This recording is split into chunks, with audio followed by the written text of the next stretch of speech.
Hello, everyone. Morning again. Thank you for stay tuned to our second panel titled "Enhancing Resilience to Extreme Events in Central America."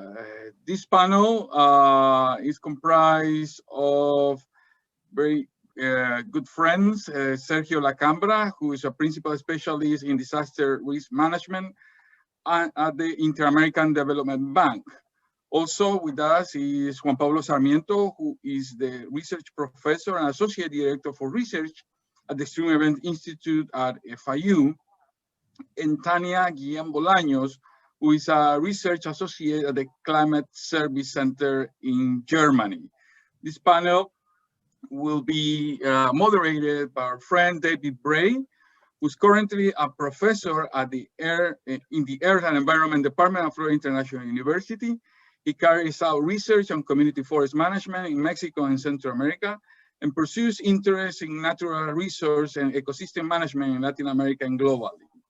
Since 1997, he has received research funding from the Fulbright Program, the Ford Foundation, the Hewlett Foundation, the Tinker Foundation, and the U.S. Agency for International Development. He has also consulted with the MacArthur Foundation, the Ford Foundation, and the U.S. Fish and Wildlife Service. Thank you, David, for participating. And thank you, David, also, who is joining from the beautiful city of Oaxaca. So take it away, David. Thanks very much, Miguel. Yes, I am the Oaxaca representative here. Yeah, welcome to this second panel on extreme events in Central America. In this panel, we're going to be talking about enhancing resilience to extreme events in Central America. And Miguel briefly introduced the panelists, but I think I will actually introduce them. I thought about doing it all at once, but I will introduce them one by one as they come up. So for anyone coming in late has the opportunity to hear these outstanding credentials. So our first speaker will be, as Miguel said, Sergio Lacambra. Sergio is principal specialist in disaster risk management at the Inter-American Development Bank, IDB, with 25 years of professional experience. He's been the team leader of numerous policy-based investment loans and supervises natural disasters, contingent credit facilities in several Latin American countries. He currently coordinates the Disaster Risk Management Cluster in the Environment, Rural Development, and Disaster Risk Management Division at the IDB. He's also been responsible for the team that designed the Index of Governance and Public Policy in Disaster Risk Management and for its application to the 26 IDB borrowing countries. So Sergio, take it away.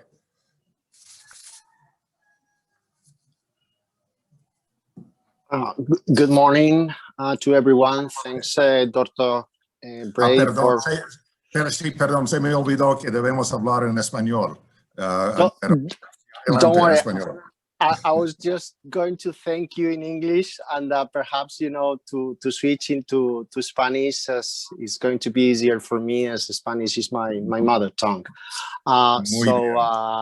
Having said that, and thanking also the Florida International University for inviting me to this conference. So switching to Spanish, yo hoy quería hablarles, si pueden pasar a la siguiente lámina, por favor. Una más, por favor. Quería hablar de una de las 4 prioridades de acción del marco de Sendai para la reducción del riesgo de desastres. Específicamente la prioridad número 2, que es fortalecer la gobernanza del riesgo de desastres. Para hacer un recordatorio de estas 4 prioridades, quizás mencionar que creo que es razonable asumir que todo el mundo entiende la importancia de la primera de las prioridades, que es comprender el riesgo, es decir, la importancia de dimensionar el riesgo para poder definir el alcance de las diferentes políticas públicas relacionadas con la reducción del riesgo. También es razonable asumir que todo el mundo entiende la importancia de invertir en resiliencia, si bien en esta prioridad de acción de inversión en resiliencia hay un gap importante, ¿no?, de desempeño en la región de América Latina y el Caribe, pero hay evidencia empírica sustancial que respalda la importancia de invertir en prevención y en mitigación. Así como también todo el mundo entiende la importancia de aumentar la preparación para responder ante los desastres y recuperarse de manera rápida y mejor, ¿no?, de manera resiliente de cara a futuros eventos. Pero el tema de la gobernanza es un poco, como dicen, un caballo negro, ¿no? Es una de esas prioridades, bueno, pues que se añadieron a última hora en el marco de Sendai, pero donde hay un poquito de, digamos, de desconocimiento, ¿no? O sea, ¿a qué nos estamos refiriendo por gobernanza del riesgo de desastres, ¿no? ¿Por qué es tan importante la gobernanza para figurar como una de esas 4 prioridades de acción? ¿Cómo podemos medir esa gobernanza y, sobre todo, cómo podemos mejorarla? Siguiente lámina, por favor. Bien, los principales elementos de la gobernanza son estos que están proyectados aquí. O sea, cuando hablamos de gobernanza nos estamos refiriendo a una serie de condiciones facilitadoras para poder implementar una efectiva política pública en gestión del riesgo. Y básicamente son condiciones facilitadoras en materia jurídica, en materia institucional y en herramientas presupuestales. Siguiente, por favor.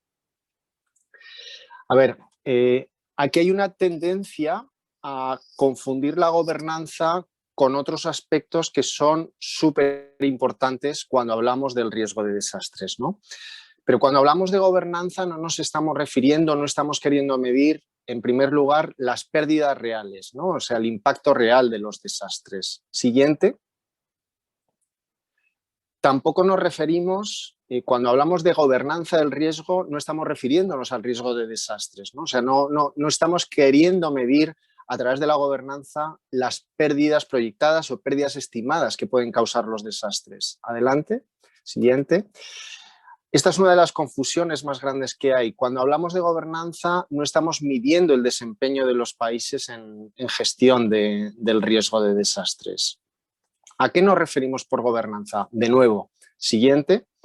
Nos estamos refiriendo a esas condiciones facilitadoras, normativas, institucionales y presupuestales que pueden facilitar el desempeño en la gestión del riesgo y que pueden contribuir eventualmente a una reducción de las pérdidas reales por el impacto de los desastres. Utilizando la analogía del ejemplo de la pérdida de peso, a través de gobernanza no estamos midiendo esa pérdida real de peso, tampoco estamos midiendo esa pérdida proyectada que podría calcular, por ejemplo, el Fitbit, tampoco estamos midiendo si estamos corriendo y haciendo ejercicio para eventualmente conseguir bajar de peso.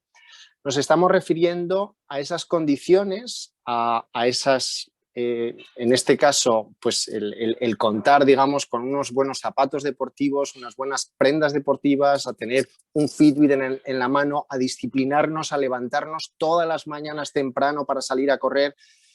La evidencia empírica nos dice que cuando alguien realiza ese tipo de inversiones, en zapato deportivo, en vestimenta, en Fitbit, se disciplina a salir todas las mañanas a las 6 de la mañana, salir a la calle digamos, utilizando esta vestimenta y estos implementos deportivos, generalmente esta gente efectivamente sale a correr y eventualmente esto es conducente a una reducción de peso. Bien, entonces a través de esta analogía, pues estamos queriendo aplicar esto un poquito a la explicación de qué son esas condiciones facilitadoras a nivel de gobernanza del riesgo que eventualmente pueden coadyuvar a la reducción de pérdidas. Como decía, si bien, siguiente por favor, si bien la gobernanza del riesgo, a través de la gobernanza del riesgo no estamos midiendo el impacto de los desastres, sí que es cierto que a través de una serie de estudios que el Banco Interamericano ha realizado recientemente, hemos podido comprobar una relación muy fuerte entre la existencia de esas condiciones facilitadoras y el impacto de los desastres. Si podemos pasar a la siguiente, por favor.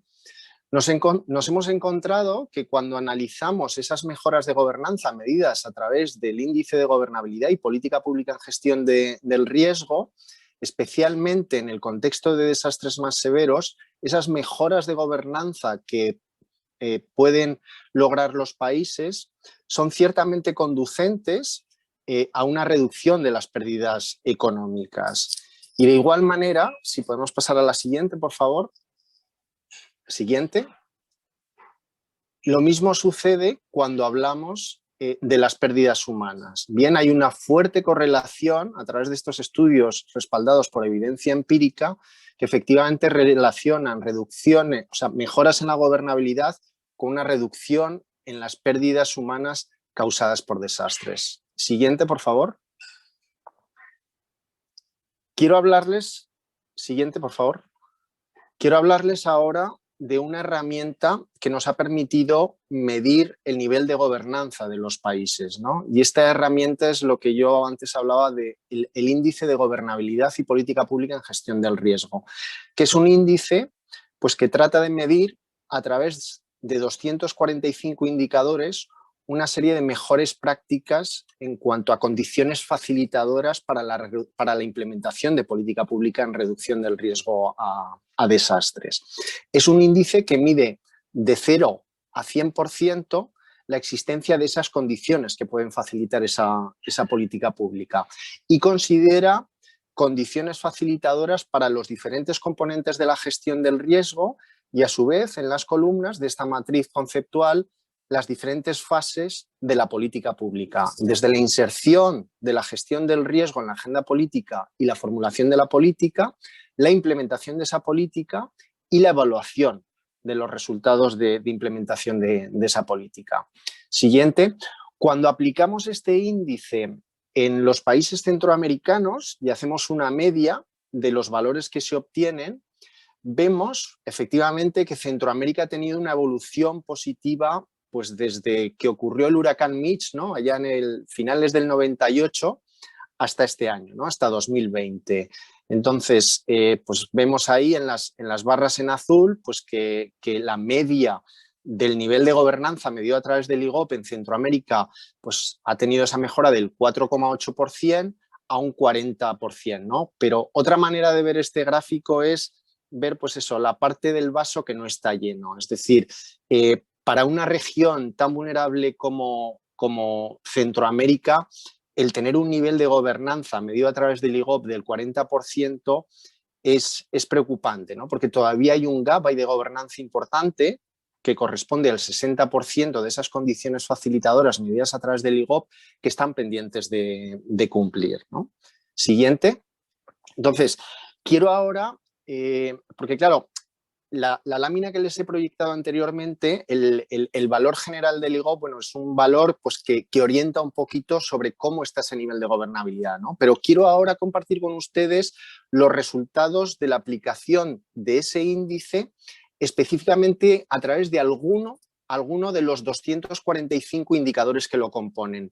Más que nada para que ustedes tengan un sabor de cuando hablamos de gobernanza y cuando hablamos del IGOP, ¿a qué nos estamos refiriendo? O sea, ¿de qué condiciones facilitadoras para la política pública de gestión del riesgo estamos hablando, ¿no? ¿Y qué hay detrás de ese porcentaje del 40% de cumplimiento que tiene Centroamérica? Entonces, yo he elegido aquí una selección de indicadores, que son unos 7 u 8 de los 245, y que están muy centrados en temas relacionados con responsabilidades que generalmente tienen los ministerios de Hacienda, ¿no? Que es uno de los actores pues, que tienen mucho que ver con la gestión integral del riesgo de desastres.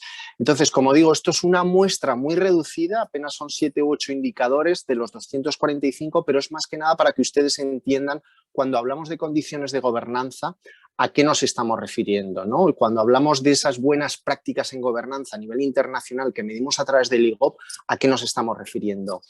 Una de esas buenas prácticas es contar con un clasificador presupuestal que permita rastrear el presupuesto asignado a la gestión del riesgo de desastres.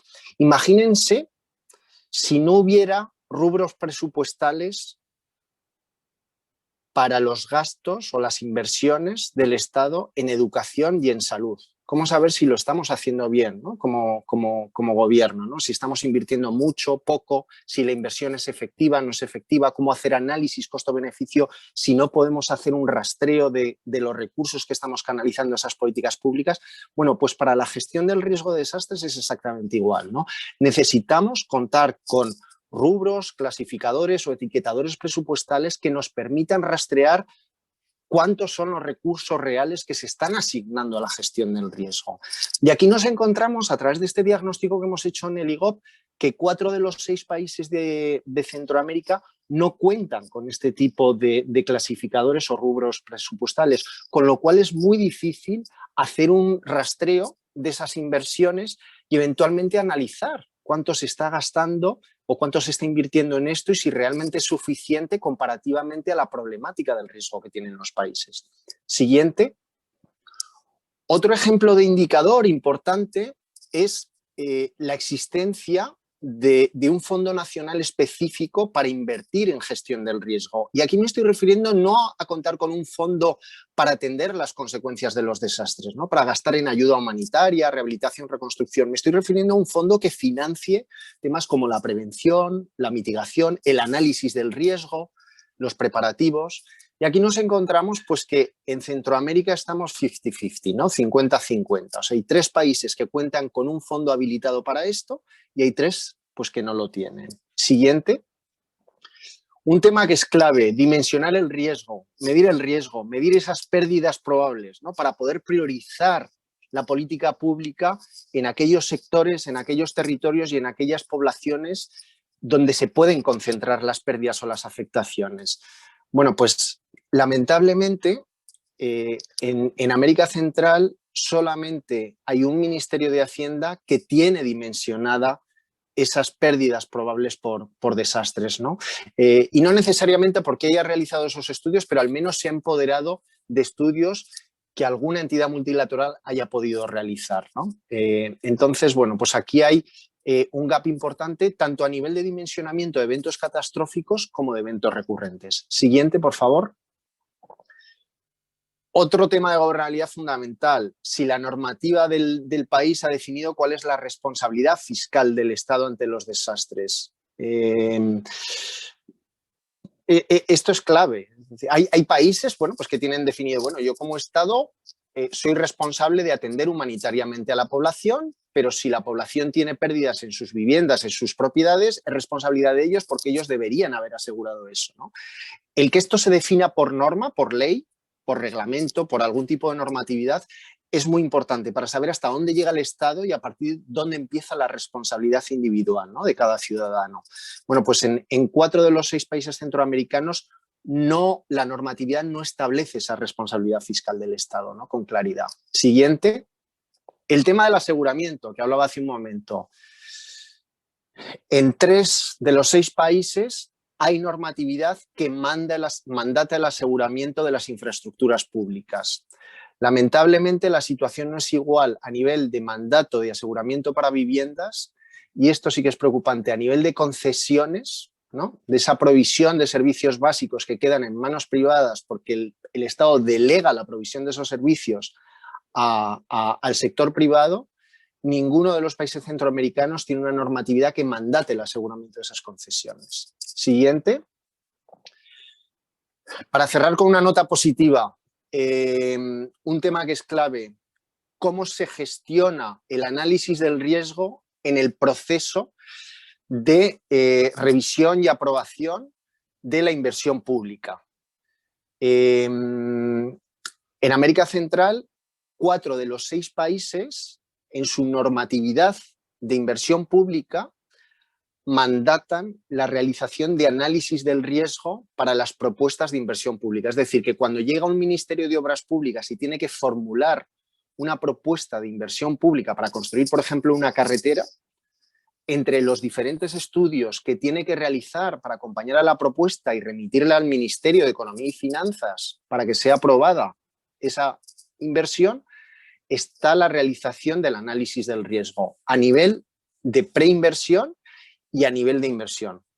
Entonces, esto es una buena noticia, ¿no? Que 4 de los 6 países mandaten este tipo de estudios es clave, porque esto al menos lo que coadyuva es a que las nuevas inversiones públicas, las nuevas obras públicas, las nuevas carreteras, las nuevas escuelas, los nuevos hospitales que se construyan, al menos hayan pasado por un control de calidad que revisa que efectivamente en el diseño de esas obras se han realizado algún tipo de análisis del riesgo, ¿no? Es un tema súper importante. Y para concluir, siguiente lámina, quiero un poquito, bueno, pues proyectarles un poquito los resultados de la aplicación de este índice de gobernabilidad, del cual pues ahora les he dado 7, 8 pinceladas a través de 7, 8 indicadores, pero bueno, hay 245 indicadores que miden muchísimos más aspectos de los que yo acabo de mencionar, que como digo, son aspectos relacionados más con el trabajo de los ministerios de Economía y Finanzas, pero bueno, el IGOB tiene indicadores a nivel de otros sectores, de obras públicas, de turismo, de ambiente, de educación, de salud, de las entidades coordinadoras de la gestión del riesgo, de las unidades de gestión territorial, la articulación con otras normativas de adaptación al cambio climático, de ordenamiento del territorio, en fin, multitud de aspectos. Bien, pero bueno, esta lámina final es un pantallazo de cómo está la región a nivel de su gobernabilidad, ¿no? Y ahí, bueno, pues ven que en el top 5, bueno, pues están países como México, Colombia, Costa Rica, Bolivia o Perú. Pero igual, o sea, son datos que a pesar, bueno, pues de que están por encima del 50%, igual, o sea, hay que ver el gap de gobernanza que hay todavía, ¿no? Centroamérica, los países centroamericanos están señalados en color azul, entonces, bueno, no está mal, en general Centroamérica está mejor que la media de América Latina y el Caribe, pero de nuevo, o sea, no hay que descuidarse, ¿no? Este tema de la gobernanza es importante, no porque los otros de Sendai no lo sean, invertir en resiliencia, comprender el riesgo, prepararse para responder mejor ante desastres son, por supuesto, súper importantes, pero sí, o sea, la evidencia nos demuestra que cuando no hay marcos robustos de gobernanza, esas iniciativas de identificación del riesgo, de inversión en resiliencia, de preparativos, tienen el riesgo de no ser sostenibles, ¿no? Porque falta ese mandato que da un marco robusto de gobernanza, ¿no? Entonces, bueno, quería concluir pasando este mensaje, ¿no? de que no descuidemos ese aspecto de gobernanza que la evidencia empírica nos dice que es tan importante como los otros para reducir las víctimas humanas y las pérdidas económicas por desastres. Muchas gracias. Bueno, muchas gracias a usted, Sergio, por esa interesante presentación. Y voy a pedir a la audiencia que guarden sus preguntas y comentarios hasta el fin, después de todos los ponentes. And let me also mention for the English speakers in the audience, there's a button on the bottom right of your screen that says interpretations, and there you can get the simultaneous interpretation.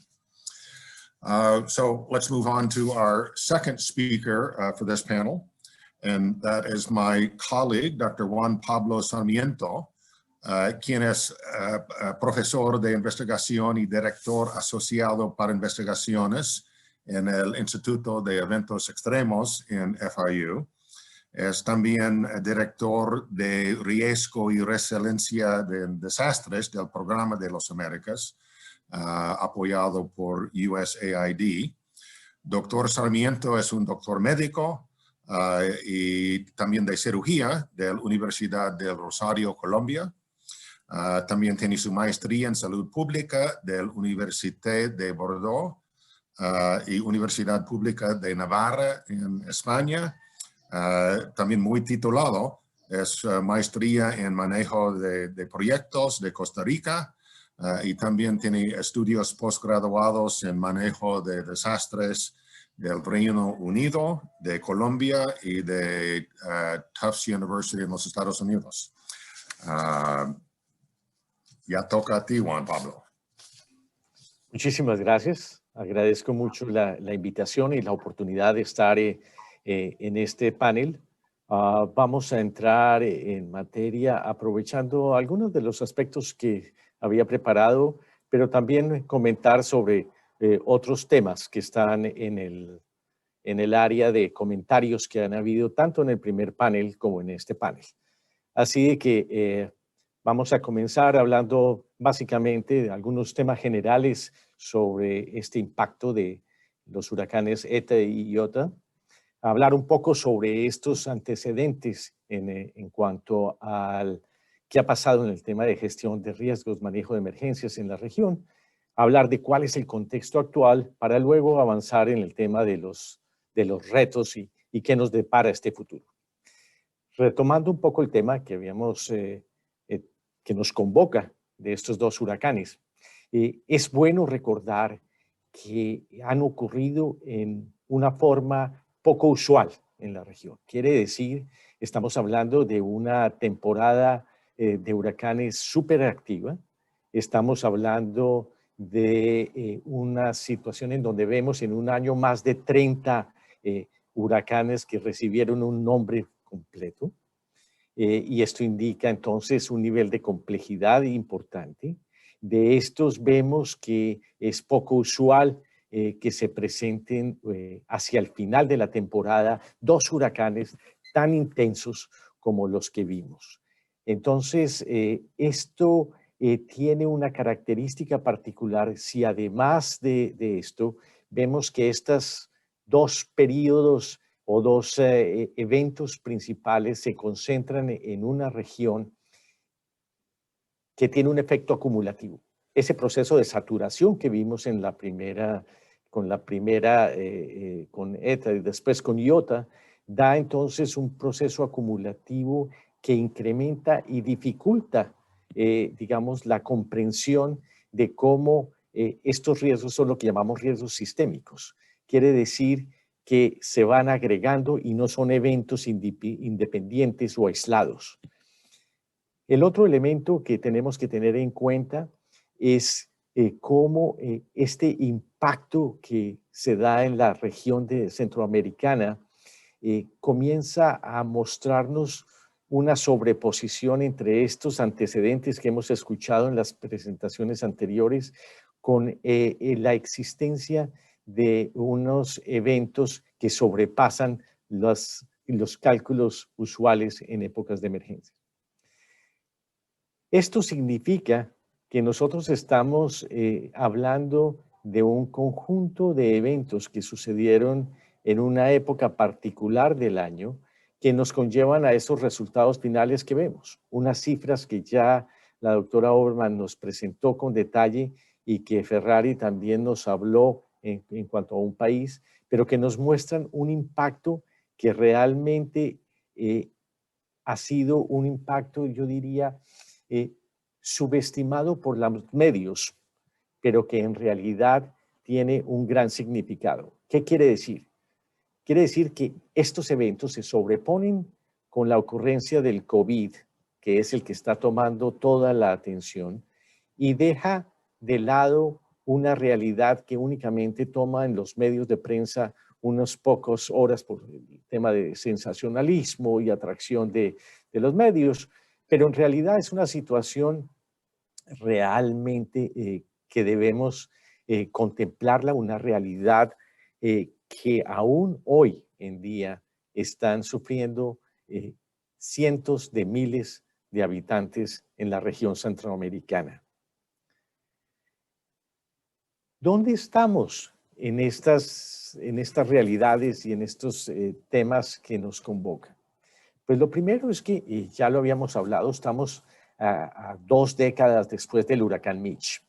Siempre cuando ocurrió el huracán Mitch, habíamos considerado a finales de los 90 que esto había creado realmente un hito, un antes y un después.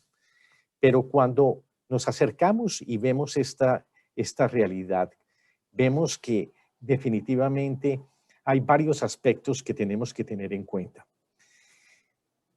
Durante estos 20 años ha habido un esfuerzo enorme que busca una armonización, una articulación entre todas estas agendas que tienen que ver con el tema de gestión de riesgos y el tema de cambio climático.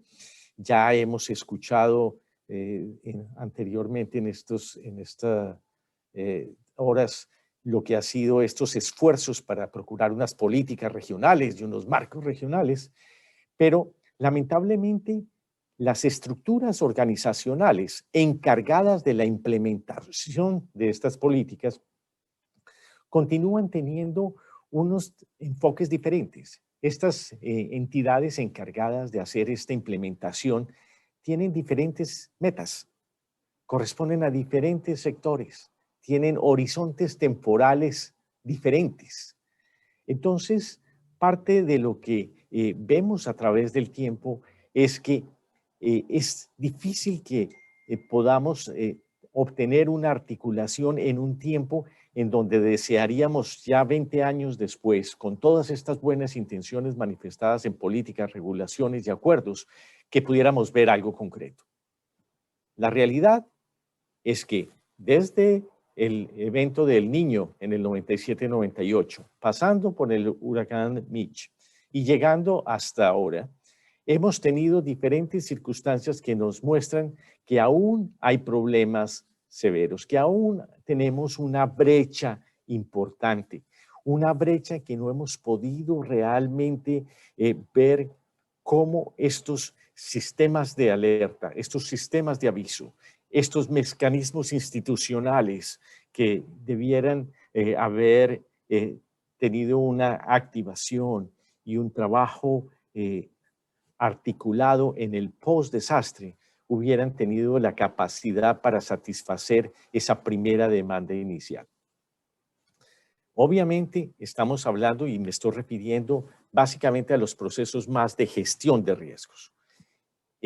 ¿Esto qué quiere decir? Quiere decir que hemos venido haciendo una serie de inversiones, y para esto voy a mostrarles una gráfica que nos muestra, y podríamos buscar diferentes fuentes, pero en esta en particular, cómo hay una concentración de la inversión. Aquí mostramos eventos de América Latina y está en resaltado aquellos que están relacionados con Centroamérica. Vemos cómo la mayor inversión que se realiza corresponde a una respuesta a emergencia, la que está en azul, y cómo una pequeñísima proporción se da en lo que es preparativos, fortalecimiento institucional y esos aspectos que nos hablaba Sergio hace unos minutos sobre el tema de inversión en el tema de preparativos, en el tema de gobernanza, en el tema de gestión de riesgos. Quiere decir esto que entonces estamos pasando a una realidad que es la que estamos viviendo en este momento. ¿Cuál es esa realidad? La realidad es que Centroamérica hace parte de una de las 3 regiones, es la cuarta realmente a nivel mundial, con relación al rápido crecimiento urbano. Entonces, sumemos todo lo que hemos hablado desde el punto de vista de amenazas, todo lo que hemos hablado desde el punto de vista de gestión de riesgos, y ahora pongámoslo en el contexto actual. Un crecimiento poblacional que se caracteriza por ser explosivo, por ser desigual y por estar realmente con esa sobreposición que nos mencionaban en el primer panel, cuando estuvo hablando Jorge Vargas, cuando habló de esa sobreposición entre las áreas construidas y las áreas de riesgo. Quiere decir que nosotros estamos hablando entonces que estamos poniendo lugar de habitación y actividades productivas en los lugares mayormente expuestos al riesgo. Segundo, estamos viendo un crecimiento de la informalidad, una concentración de población en áreas que están expuestas a riesgos. Y estas áreas que estamos hablando ahorita, y muy particularmente hago referencia a esos elementos de marginalización que han crecido, estos procesos de desigualdad, estos procesos que han resultado entonces en temas agravados por temas de seguridad, por temas de migración, y que encontramos grupos altamente vulnerables, como son grupos desde el punto de vista de indígenas y de afrodescendentes, que generan entonces unos grupos muy particulares a los cuales no ha habido una inversión suficiente. Si a eso le sumamos el problema de las inversiones públicas y privadas, en donde vemos cómo estas inversiones se ven repetidamente expuestas a estos desastres, y entonces esto afecta enormemente la competitividad de la región y la hace tan resistente y tan vulnerable y tan dependiente de ayuda externa de la región. Esto es importante tenerlo en cuenta. Ya Sergio nos hablaba en este momento esa luz en el túnel en donde vemos la posibilidad de que estas inversiones públicas contemplen algunos factores o la variable de riesgo. Me parece fundamental. El tema es por qué solo 2 de los países centroamericanos realmente y la mitad está teniendo este tipo de requisitos para la inversión pública. Pero si avanzábamos en la discusión que tuvo el primer panel sobre la inversión privada, quedamos asombrados de que aún la inversión privada carezca de este tipo de consideración para entrar como elemento de factibilidad y de seguridad en la inversión. Pero como en todo, tenemos algunas iniciativas que nos muestran y que nos dan cierto nivel de esperanza de que esto es posible. Y para eso hablamos de esta iniciativa del Caribe a la cual se ha sumado Centroamérica, en la cual hablamos de un fondo que, si bien está dirigido a asegurar un nivel de liquidez cuando ocurre un desastre, es una especie de seguro paramétrico que permite disponer de recursos en el momento de la emergencia. También es un instrumento muy interesante que, digamos, invita a los países a que inviertan en resiliencia, inviertan en reducción de riesgos. Por lo tanto, mecanismos como estos pareciera que comienzan a cambiar este enfoque, pero aún hay un gran camino largo para modificar esta situación actual. ¿Cuáles son esos grandes retos que persisten, además de los que ya hemos mencionado?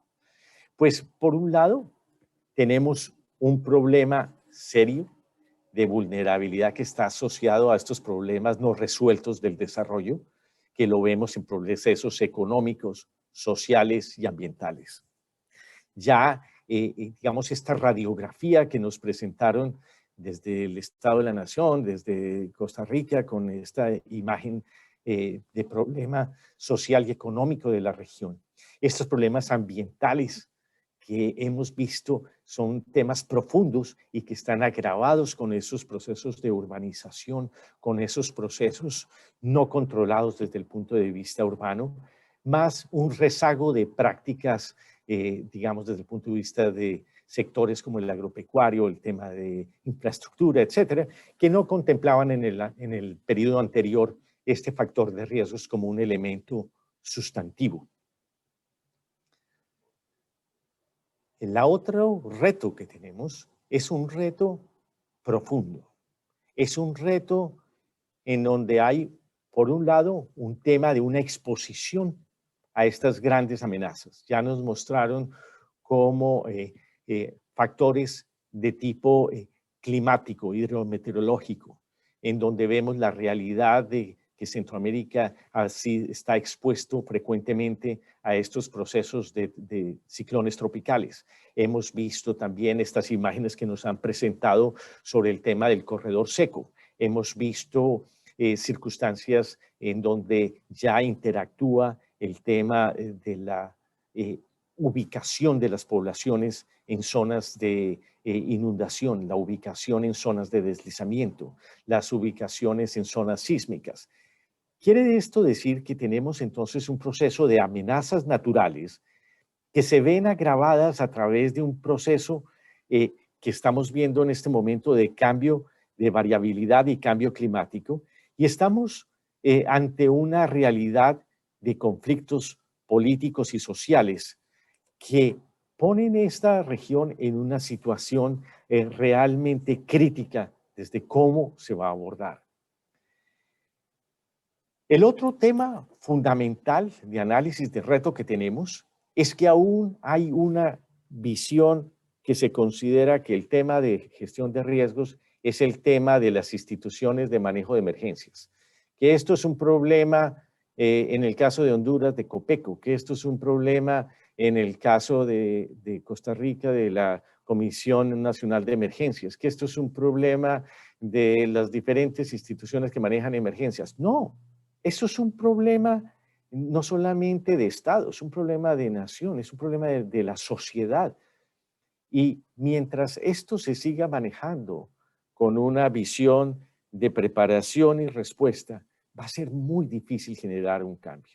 Y ese cambio tiene que darse no con un mandato que se le da a estas instituciones para comenzar a trabajar en una visión de resiliencia y de gestión de riesgos, sino tiene que ser un cambio que va desde los procesos mismos de desarrollo, desde cómo se planifican, cómo se asegura una sostenibilidad, cómo se asegura que haya una inversión pública y privada, como vamos a ver más adelante. Entonces, ¿qué pasa con todo este riesgo que ya tenemos? O sea, ¿qué pasa con el riesgo que ya está construido? Y ahí es uno de los grandes retos que tenemos. Es que si bien podemos trabajar hacia futuro con nuevas inversiones, tenemos que pensar en qué va a pasar con lo ya existente. ¿Qué va a pasar con esos puntos rojos que nos mostró Jorge en el primer panel, en donde ya todos estos poblaciones por diferentes razones, ciudades crecieron en áreas expuestas a riesgo? Entonces, ¿cómo vamos a hacer para trabajar sobre esto y cómo vamos a trabajar sobre el futuro? El otro aspecto tiene que ver con la importancia de entender que el tema de riesgo es una construcción social, que el tema de riesgo no es simplemente el estar expuesto a una amenaza, sino es el qué es lo que está expuesto, qué es esa parte física, qué es esa parte social, qué son esos aspectos culturales y cómo ver que el tema de riesgo es un tema complejo y que depende en buena hora de la forma como nosotros entendemos el desarrollo y que por tanto tiene que allegarse en una forma conjunta e integral.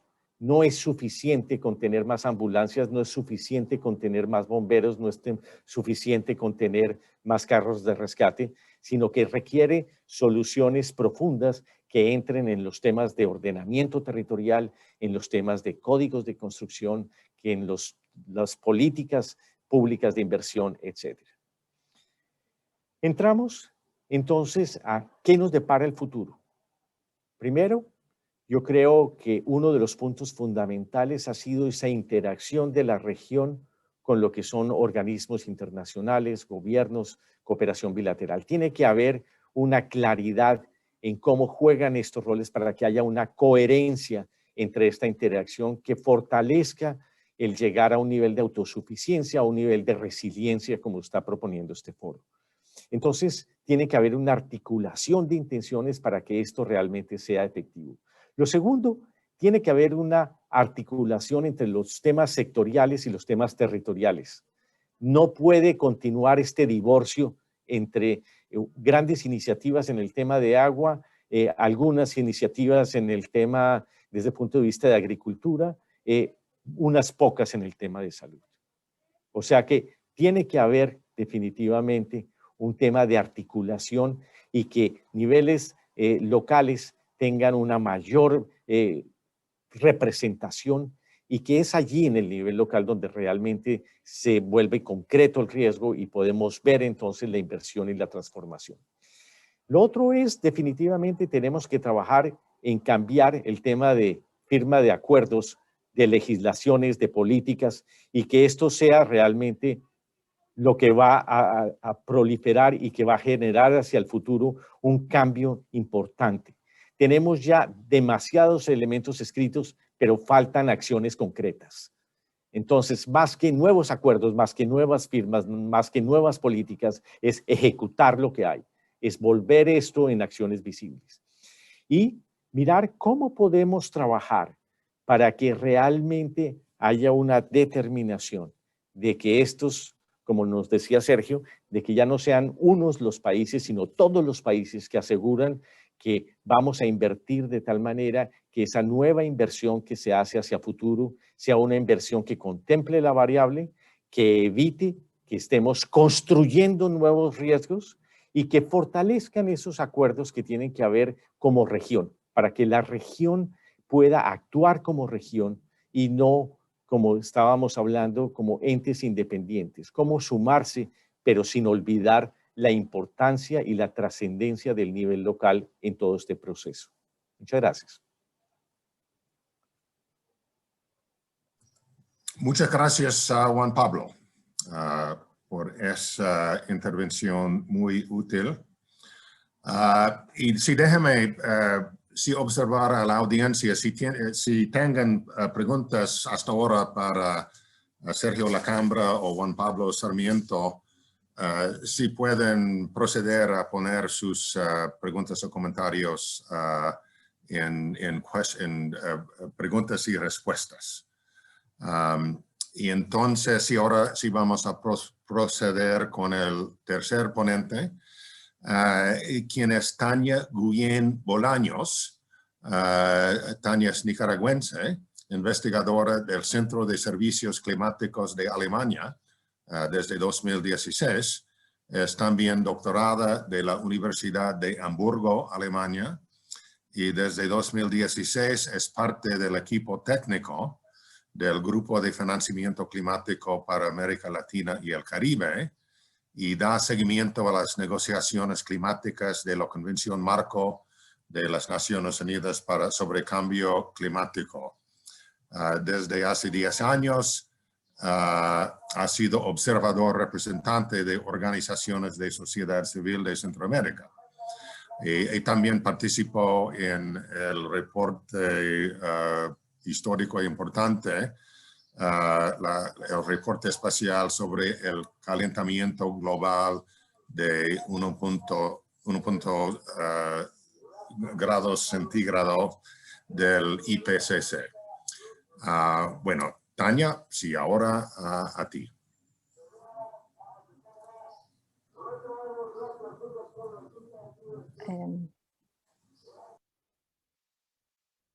Sí, ¿pueden escucharme? Sí. ¿Pueden escucharme? Sí, perfecto. Muchas gracias. Buenas tardes o buenos días a todos y todas. Muchas gracias por la oportunidad de participar en esta discusión. Me ha parecido una riqueza muy grande todas las discusiones desde el panel anterior y escuchando a los colegas en estos últimos minutos. Yo quiero enfocar mi presentación en un aspecto de la construcción de la resiliencia como es la adaptación al cambio climático, ¿no? Porque sabemos que aquí se han discutido eventos extremos que no necesariamente son ligados a eventos meteorológicos. Para ello,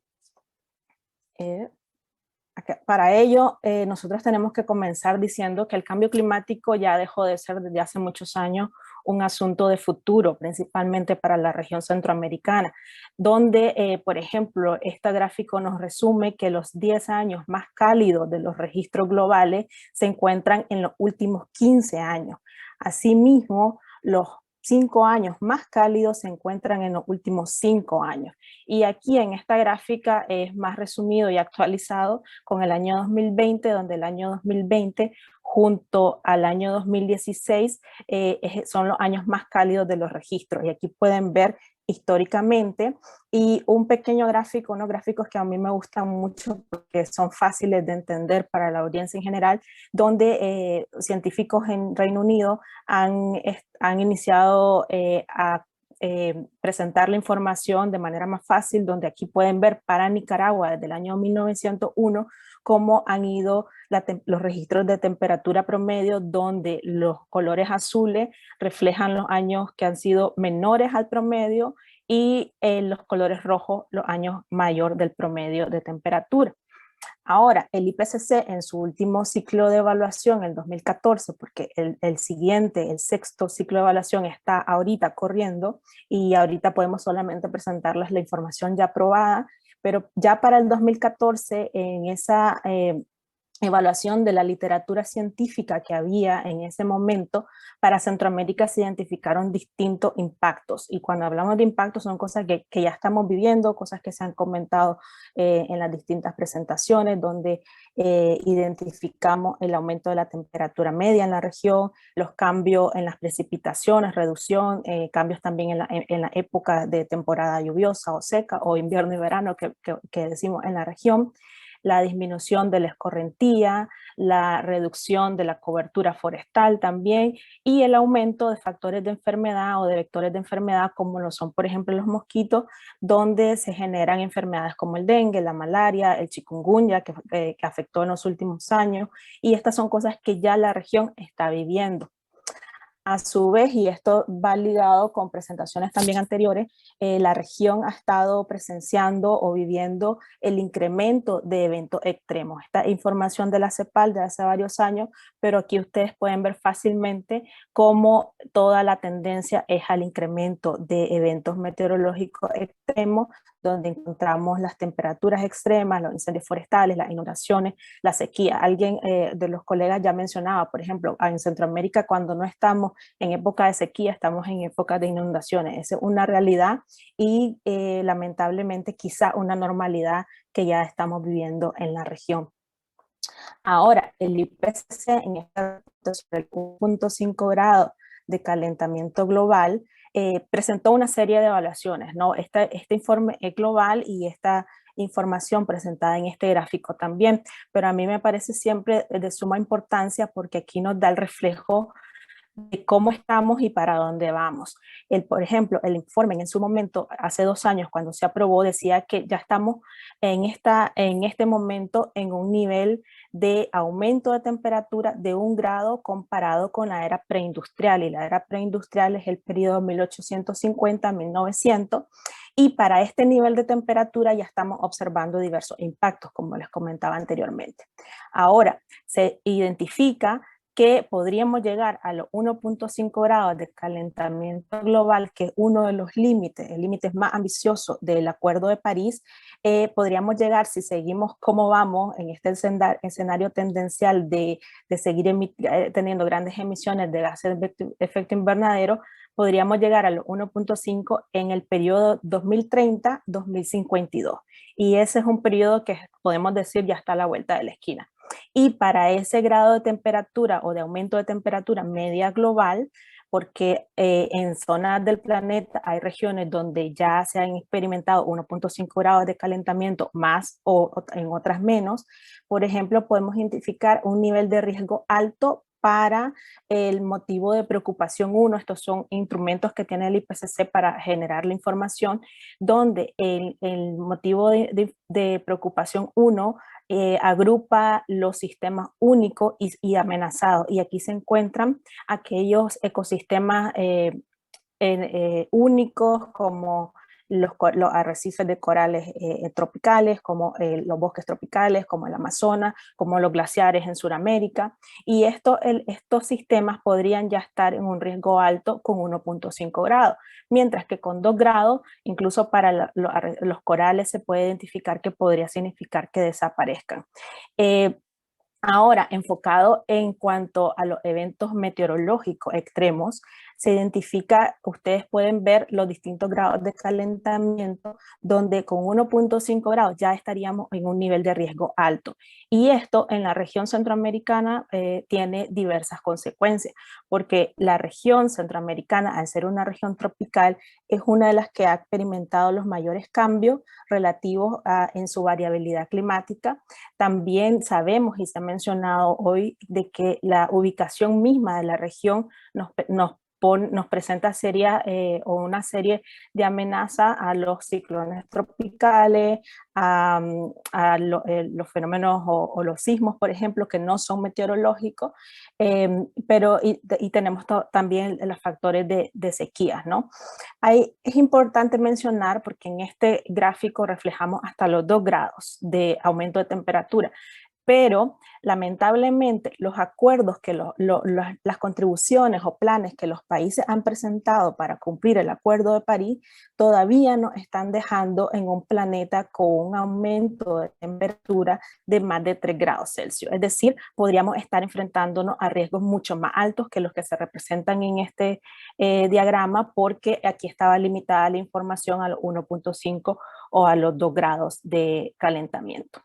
Ahora, en la acción climática tenemos distintos enfoques. Sabemos que la mitigación, por ejemplo, en cuanto a acción climática, y esta es una reflexión que tenía mientras escuchaba a los colegas, cuando hablamos de cambio climático, mitigación es la reducción de los gases de efecto invernadero, es decir, aquello que nos ayuda a evitar mayor calentamiento global o cambio climático.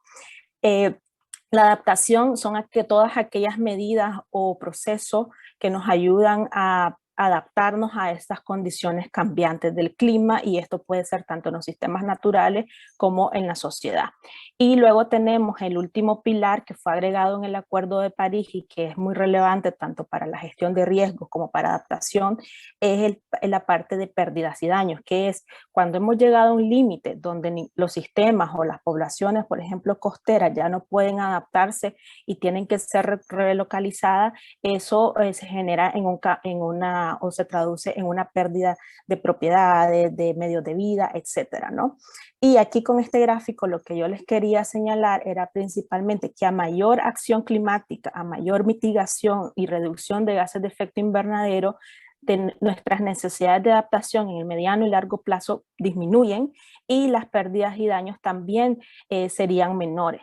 En cambio, si tenemos una mitigación que no es la adecuada y que, por ejemplo, si seguimos en escenarios como los que nos tenían antes del coronavirus, donde en lugar de reducir nuestras emisiones a nivel global se aumentaban, las necesidades de adaptación en el mediano y corto plazo se incrementan de gran manera, y por ende también las pérdidas y daños, porque lamentablemente las comunidades como principalmente la biodiversidad no tienen la capacidad de adaptarse tan rápido como lo requerirían los niveles de cambio que estamos experimentando en el sistema climático. Es decir, no es posible, el planeta se ha enfrentado a cambios similares, pero en términos de millones de años y no solamente en un periodo tan corto como el que estamos experimentando actualmente. Todo esto podría generar diferentes implicaciones en la región centroamericana, como los impactos que ya hemos observado, pero también, por ejemplo, mayor incidencia de olas de calor o de incremento en las temperaturas máximas que se observan en la región. Por ejemplo, hay proyecciones que establecen entre 1.5 a 4 grados Celsius podría ser el aumento en la región. Luego hay temperaturas mínimas que podrían reducirse o podrían reducirse en 4 grados, es decir, serían más calientes, por ejemplo, en las noches serían más calientes. Luego está también la pérdida de producción agrícola, que esto es principalmente de suma relevancia para nuestro sector agrícola, que está dependiente en su mayoría o es dependiente de agricultores de pequeña escala, que son los que generalmente tienen menores recursos para acceder a medidas de adaptación al cambio climático. Luego están afectaciones a la salud y la productividad, por supuesto a la biodiversidad, a las comunidades costeras, en el tema de sequía, como ya sabemos y se ha mencionado, el corredor biológico, el corredor seco centroamericano es una región muy vulnerable, tanto parte climática, pero también los factores socioeconómicos, la intensificación del fenómeno del Niño, lo cual para nuestra región significa sequía y en ocasiones la niña también, y la intensificación de los ciclones tropicales. Y aquí me refiero y me paro un segundo porque es intensificación. La ciencia o los estudios hasta ahora no establecen claramente que haya una mayor frecuencia de huracanes por cambio climático, sino que la intensidad de los mismos puede estar, podría intensificarse y se está intensificando como una contribución del cambio climático. Y aquí ya mencionaban anteriormente, por ejemplo, ETA y IOTA fueron huracanes categoría 4 y 5 de gran intensidad, llegaron a las costas, al territorio nicaragüense, ambos en el término de 2 semanas, lo que reduce totalmente la capacidad de respuesta tanto de las instituciones como de las comunidades y distintas organizaciones que trabajan en gestión y preparación de riesgo. Estos son algunos de los ejemplos, pero lógicamente esto no es una lista completa, pero es un escenario lo que podría significar para la región. Ahora, ya tenemos necesidades de adaptación actualmente, porque ya tenemos un nivel de calentamiento global de 1 grado, el cual ya está generando cierto impacto.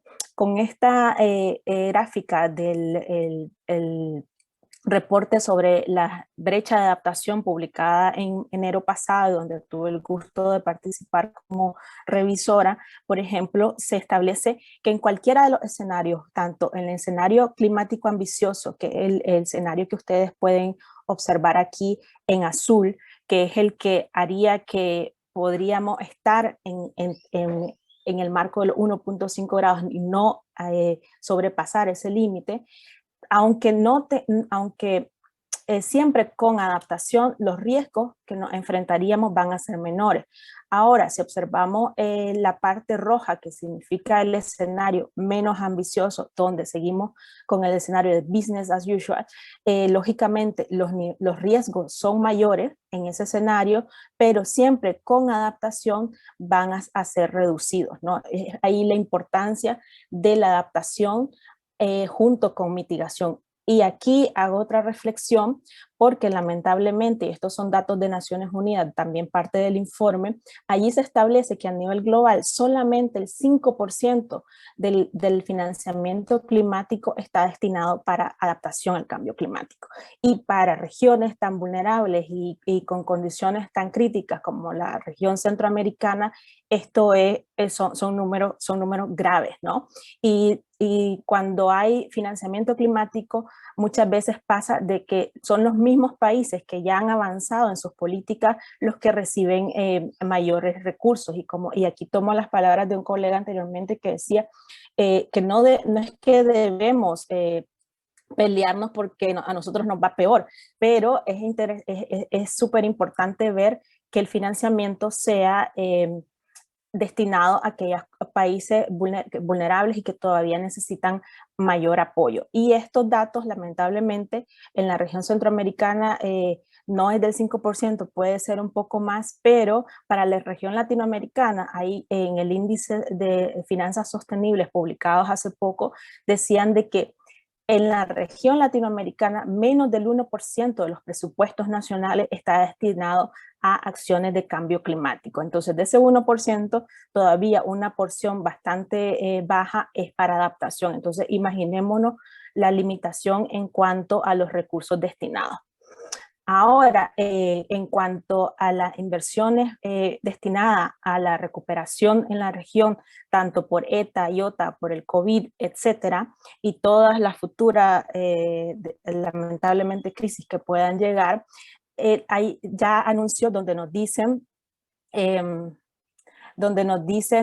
perfecto, que tenemos o se están anunciando recursos para la región en términos de cientos a billones de dólares, y eso para la región es muchísimo dinero porque nuestras economías son pequeñas. Entonces aquí es solamente el llamado a que toda inversión que se haga desde los bancos de desarrollo, desde los presupuestos nacionales, desde distintas agencias y etcétera, tienen que apoyar la acción climática.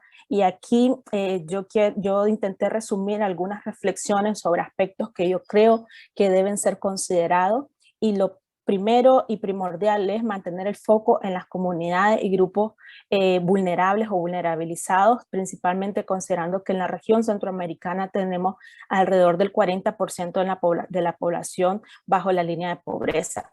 Aquí y se incluye el incremento de las capacidades, el incremento de de la resiliencia de los medios de vida, la reducción de las vulnerabilidades, que son 3 de los ejes de la meta global de adaptación establecida en el Acuerdo de París.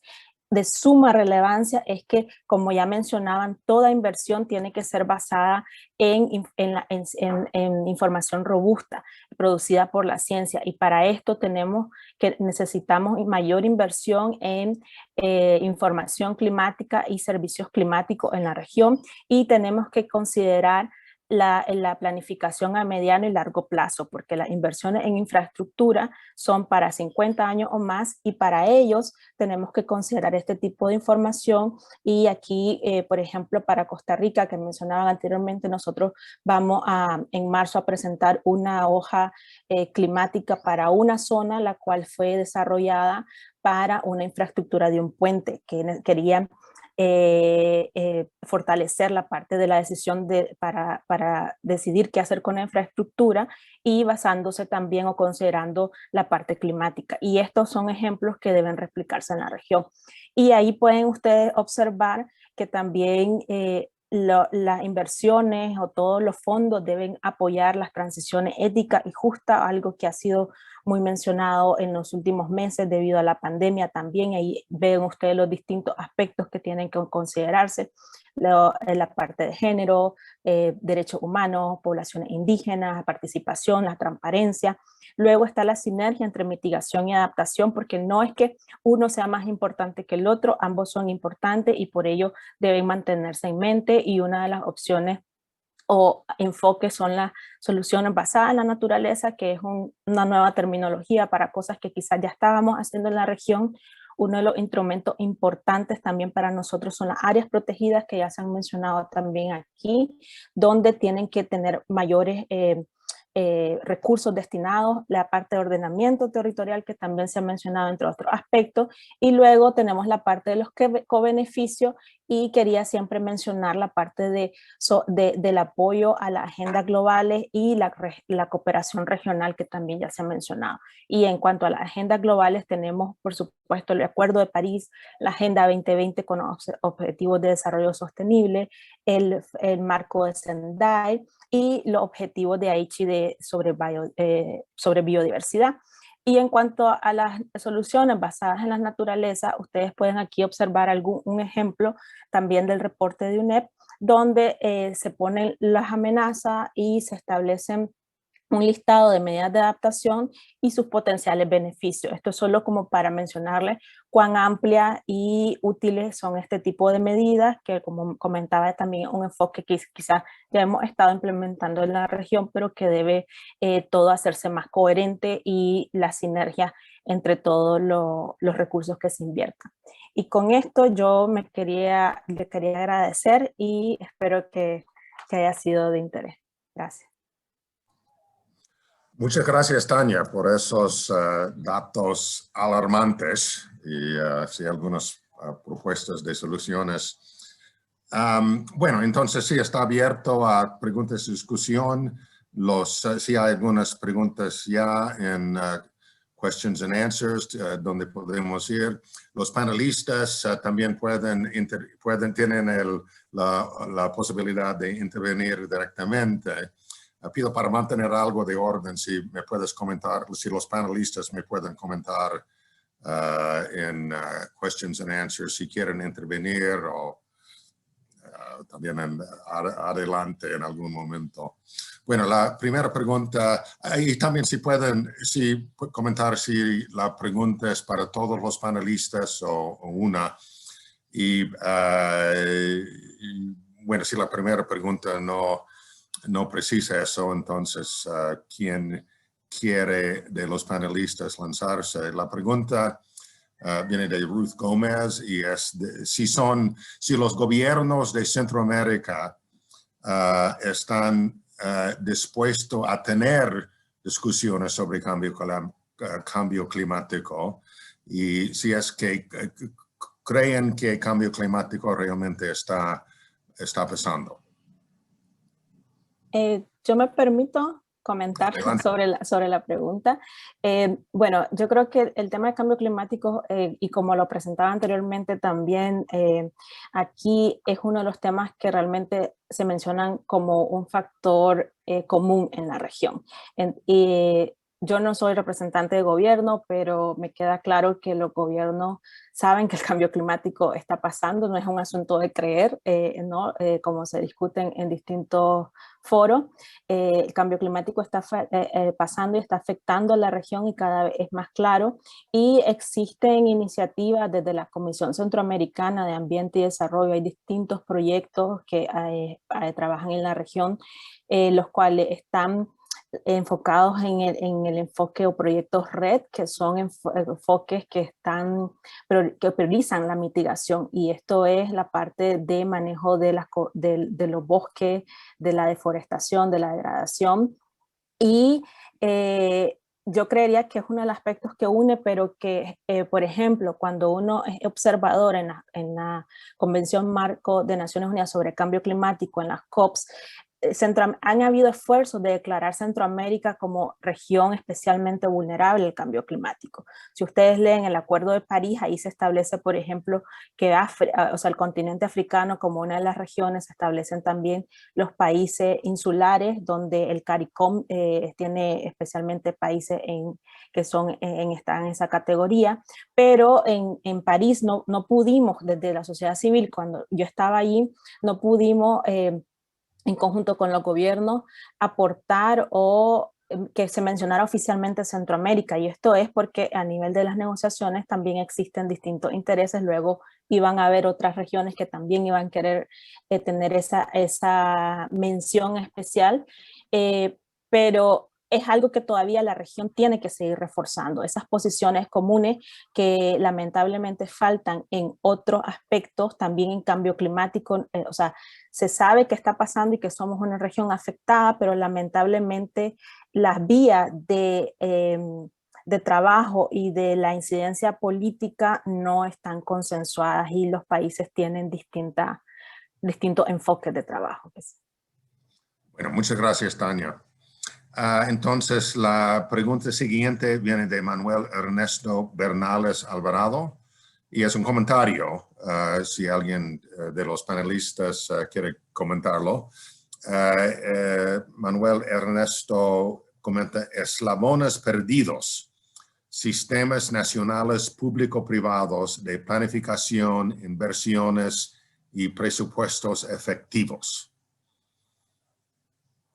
Entonces, otra vez él propone que eslabones perdidos, o no sé si en sus presentaciones o es una pregunta, si es eslabones perdidos, sistemas nacionales públicos privados de planificación, inversiones y presupuestos efectivos. ¿Alguna respuesta? Doctor Bray, perdón. Sí, adelante, Juan Pablo. Yo creo que en este punto es muy interesante tomar una perspectiva amplia. Yo creo que aún estamos previendo que estos temas que están relacionados con los temas de riesgos y cambio climático son responsabilidades exclusivas del Estado. Yo creo que ese es un tema, digamos, fundamental. Hay una creencia de que esta sola responsabilidad del Estado debe ser entonces abordada y debe ser financiada únicamente con este canal. Creo que hace falta un proceso más amplio, una visión más amplia y más, digamos, que invite, que congregue al sector privado en procesos que permitan no solamente compartir la información que ya está disponible, y en esto yo creo que Tania lo ha dicho, no es un tema en este momento de conocimiento, hay una divulgación, hay información disponible, obviamente hay un estado de avance de la ciencia al respecto, pero hay información suficiente para trabajar. Sin embargo, creo que todavía no ha habido esa conciencia de corresponsabilidad, y cómo muchas veces la construcción del riesgo proviene del sector privado, proviene de la comunidad, que toma acciones más de tipo cortoplacistas, más que en acciones de mediano y largo plazo. Obviamente eso implica que los procesos de integración entre lo que es lo público y lo privado tenga caracteres, como hablaba Fred Cooney hace muchos años, en donde se combinen acciones que son de tipo pasivo, o sea, legislaciones, políticas, reglamentos, con medidas de tipo activo, o sea, medidas en donde haya convicción, en donde haya incentivos, en donde haya aspectos más de comportamiento que inviten y que creen entonces una forma de accionar que sea una forma racional y consciente y con una visión de largo plazo. Si se logra ese tipo de integraciones, va a ser mucho más fácil. Mientras estemos pensando en ganancias de corto plazo, en temas en donde esta visión de bien común no existe, va a ser muy difícil avanzar. Gracias, Juan Pablo. Y si Manuel Ernesto hace un comentario, otro comentario que también figuran multiactores, multicriterio. Bueno, yo voy a aprovechar mi posición de moderador de hacer una pregunta a Sergio. Sergio, en esa última transparencia donde tenías esa clasificación por nivel de gobernanza, se supondría que los países más grandes en la región, en principio, van a tener mejor gobernanza. Entonces, efectivamente, México fue primero, pero me llamó la atención que Brasil, el país más grande, estaba como en los rangos medios de gobernanza. Y bueno, me imagino eso se debe a la mucha inestabilidad política en Brasil en los últimos años, pero ¿es así o qué pasa con Brasil que sí está mostrando relativamente poca capacidad por su tamaño? Bien, gracias por la pregunta, doctor Bray. A ver, se me ocurren varias razones, ¿no? A ver, es cierto que ambos países son repúblicas federales. Entonces, esto es un tema importante a tener en cuenta porque los esquemas federales de gobierno no siempre invitan a tener una unidad en cuanto al marco de gobernanza, ¿no? Creo que México es un país que, si bien también es república federal, sí que tiene, digamos, una afinidad por definir digamos, estándares de mínimo cumplimiento a nivel federal, porque es un país donde el gobierno federal tiene un peso específico, ¿no? A la hora de definir esos marcos de gobernanza del conjunto de los estados, ¿no? Mientras que los países federales como Brasil, Argentina, los estados tienen muchísimo más poder y son como más cautelosos a la hora de permitir que el nivel federal establezca esas reglas de mínimo cumplimiento, ¿no?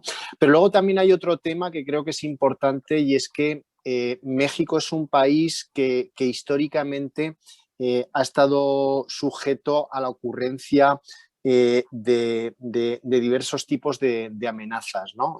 Cuando uno analiza la evolución de la gobernanza en México, uno ve momentos pues que realmente cambiaron el juego, ¿no? Cambiaron el panorama de la gobernanza en México, por ejemplo, después del terremoto del 85, ¿no? Ahí se ve un cambio sustancial en el marco de la gobernanza, de ser un país fundamentalmente reactivo, pues México, a raíz de aquel gran terremoto, ¿no? Que afectó sobre todo a la capital, ¿no? Al Distrito Federal, pues comenzó ese proceso de adopción de un marco moderno, pues que ve los desastres no como hechos fortuitos, sino como eventos probables que requieren un planteamiento, digamos, más integral, ¿no? Quizás países como Brasil, que quizás hasta el momento pues no hayan estado sometidos, digamos, pero bueno, esto lo va a cambiar, o sea, lo está cambiando ya el cambio climático, ¿no? O sea, cuando uno echa la vista atrás, no solo Brasil, o sea, países como Uruguay y Argentina, que no tenían este tema de los desastres en su radar hasta hace 15, 20 años, ¿no? Y el IGO pues muestra, ¿no? que parten de unos marcos de gobernanza tremendamente anticuados y débiles. Lo cierto es que el cambio climático, el cambio de usos de suelo, que también ha llevado a cabo pues el desarrollo incontrolado de la frontera agrícola, pues todo esto ha conducido a que cada vez hay más desastres, ¿no? Más eventos pues, que tienen impacto, y esto bueno, pues está llevando a estos países a replantearse sus marcos de gobernanza, ¿no? Yo creo que Brasil está en ese proceso de transición. Es un país, como digo, que por su estructura federal va a tener serias dificultades en transicionar comparativamente a otros países, digamos, de tendencias más centralizadoras, o donde el gobierno federal es mucho más fuerte, digamos, a la hora de establecer esos mínimos de gobernanza, pero sí, yo creo que es un poco una conjunción de todas estas circunstancias, ¿no? Me atrevería a decir. Muchas gracias, Sergio. Entonces, la siguiente pregunta de Dietmar Serrato Mairena. La pregunta es, ¿cuáles son las perspectivas futuras en las negociaciones relacionadas a la acción climática de pérdidas y daños para la región? Hemos llegado a un punto de que las poblaciones ya no requieren acción climática de adaptación y mitigación. ¿Puedo ya, si dar alguien, unos comentarios? sí, puedes hacer un comentario. Sí. Bueno, el término o el tema de pérdidas y daños fue uno de los aspectos más problemáticos de acordar para el Acuerdo de París. Fue de hecho uno de los que atrasó las negociaciones por un par de días, y también fueron las negociaciones anteriores al Acuerdo de París, porque los países desarrollados, porque si sabemos en la Convención Marco están dos grupos de países, los países de Anexo 1 y no Anexo 1, que básicamente son los que en su momento, a inicios de 1990, se consideraban como países desarrollados y no desarrollados. Y el tema de pérdidas y daños representaba, desde la demanda de los países en desarrollo o más vulnerables, el tema de compensación por daños. Esto en el Acuerdo de París se dejó explícito, de que pérdidas y daños no incluye compensación en el Acuerdo de París. Es algo que todavía sigue en las discusiones, pero el trabajo ha estado enfocado en aspectos de creación de capacidad, de seguros climáticos para los distintos sectores, especialmente el agrícola, y es un tema que sigue generando discusiones, es decir, intercambios entre los países, y que algunos de nuestros países en los últimos meses, con la incidencia de los huracanes, tuvieron, por ejemplo, también o estuvieron demandando por compensación por daños. Esto es un tema que es polémico y queda mucho trabajo por delante, y lamentablemente sí es cierto de que hay poblaciones que han estado al límite, ¿no? Entonces están en un proceso de necesidades de construir alternativas a los medios de vida que quizás son los que dependían. Y esto puede ser poblaciones costeras o poblaciones y comunidades, por ejemplo, que estén en el corredor seco centroamericano, ¿no? Es un tema que todavía creo que no hay una respuesta definitiva, y que queda mucho trabajo por hacer, y lo que se está haciendo hasta ahora es la creación de la discusión sobre capacidades y sobre instrumentos que pueden apoyar a las poblaciones y a los países también. Gracias, Tania. Entonces, una pregunta de Alejandra Sobenes, que Centroamérica está soportando ya una carga adicional y desproporcionada de los efectos del cambio climático. Si no existe un reconocimiento internacional, no serán suficientes los recursos nacionales por más esfuerzos que se hagan. Centroamérica se debe unir y mantener una posición muy fuerte al respecto. Si me suena que es un poco para ti también, Tania. Sí, gracias, Alejandra. No, Es pero lo que otros mencionábamos. Lo que mencionábamos anteriormente de la necesidad de la construcción de posiciones conjuntas en la región y que quizá podamos poner de lado algunos aspectos que nos separan y buscar más que todo los aspectos que nos unen para hacer un trabajo más grande, porque somos una región pequeña, ¿no? Eso también tenemos que mencionarlo, una región pequeña con muchas vulnerabilidades, con muchos problemas de inequidad, de seguridad, etcétera, que son los que hacen que en algún momento parte de nuestra población lamentablemente tenga que tomar la decisión de emigrar en condiciones que son inadecuadas, ¿no? Entonces, hay trabajo por hacer y nos queda seguir trabajando en ello, desde todos los frentes, ¿no? Bueno, sí, gracias, Tania. Así tenemos otra pregunta de Ruth Gómez, de hecho varias, pero una es que si preguntó si existe como un comité, un comité de los presidentes de Centroamérica donde ellos se reúnen y si durante nuestra última temporada de huracanes la gente de la costa no sabía que se avecinaba un huracán. Si hay un comité donde, bueno, si hay un tal comité de los presidentes y donde busca la población respuestas o advertencias.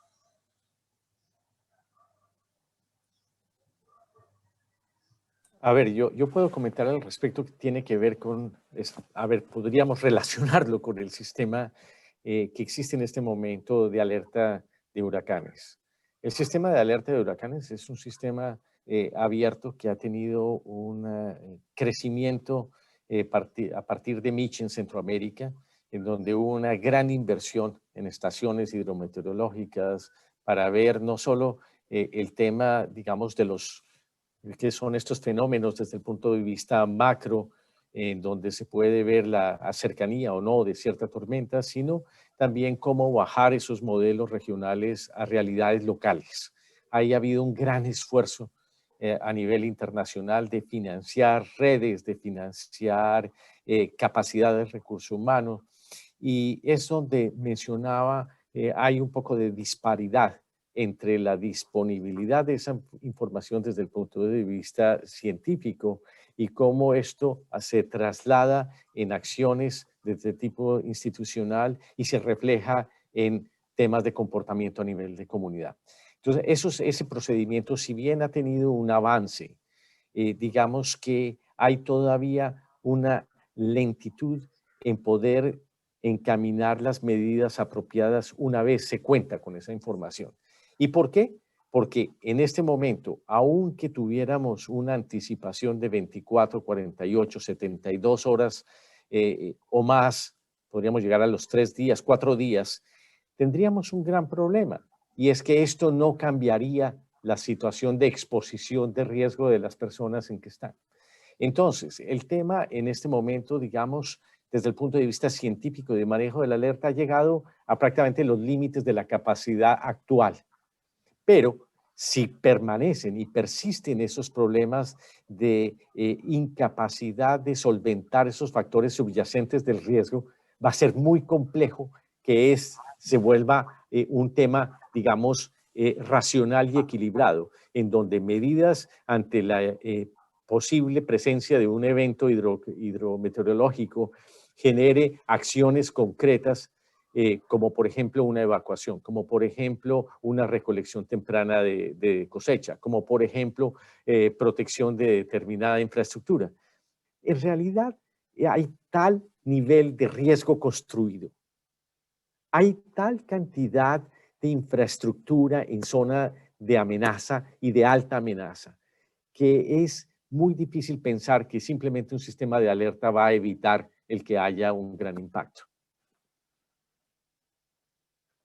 Bueno, gracias Juan Pablo. Bueno, creo que tenemos una última pregunta es corta la pregunta y sí, la respuesta puede ser corta porque esto sí tiene que ser la última por el tiempo. Pero Marjorie Coulson Clark pregunta si básicamente sí hay foros, bueno, de ciudadanos o ONGs donde ellos sí pueden participar en discusiones sobre cambio climático con los gobiernos. Pero cualquier panelista y sí puede ser breve la respuesta. Bueno, ¿nadie? Doctor Bray, sí, okay. Yo me animaría, quizás, no desconozco sobre el tema de cambio climático, pero sí desde la perspectiva de gestión del riesgo de desastres, desde incluso antes de contar con el marco de Sendai, desde el acuerdo previo de Hyogo, una iniciativa de Naciones Unidas de constituir lo que llaman las plataformas nacionales de gestión del riesgo, donde bueno, pues son una especie como de grandes mesas o plataformas donde un poco pues trataron de invitar pues sector público, privado, sociedad civil, ¿no? Para debatir un poco pues todos estos aspectos clave de política pública. Yo creo que el desarrollo de estas plataformas ha sido desigual, al menos es la percepción que tengo yo.